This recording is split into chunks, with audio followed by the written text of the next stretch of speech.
يا أيها الذين آمنوا إذا نودي للصلاة من يوم الجمعة فاسعوا إلى ذكر الله وذروا البيع ذلكم خير لكم إن كنتم تعلمون.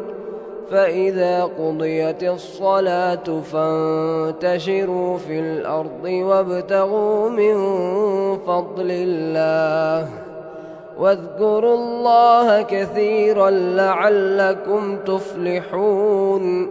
وإذا رأوا تجارة أو لهوا انفضوا إليها وتركوك قائما.